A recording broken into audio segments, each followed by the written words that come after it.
श्रीमद् अन्नपूर्णा स्तोत्रम्। नमो कल्याणदे देवी, नमो शंकरवल्लभे, नमो भक्तिप्रिये देवी, अन्नपूर्णे नमस्तुते। नमो मायागृहीताङ्गे, नमो शंकरवल्लभे, माहेश्वरी नमस्तुभ्यं, अन्नपूर्णे नमस्तुते। महामाये शिवे, धर्मपत्नी रूपे हरप्रिये, वाञ्छादात्रे सुरेशानि, अन्नपूर्णे नमस्तुते। उदभानु सहस्रावे, नयनत्रयभूषिते, चन्द्रचूरे महादेवी, अन्नपूर्णे नमस्तुते।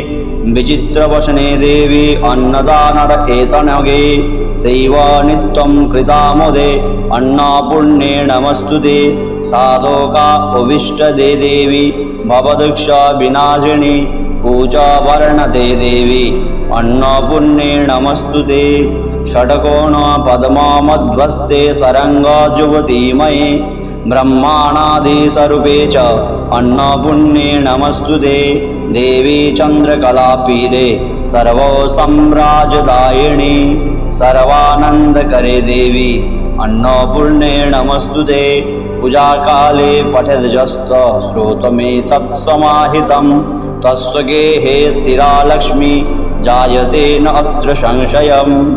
प्रातःकाले पठेद्यस्तमन्त्रजप पुरंसरहं, तस्य चान समृद्धि साधवर्धमाना दिने दिने। यस्मै कस्मै न दातव्यं, न प्रकाशं कदाचनं, प्रकाशात् कर्जहानि स्यात्, तस्मात् यत्नेन गोपयेत्। इति श्रीमद् अन्नपूर्णा स्तोत्रम् सम्पूर्णम्।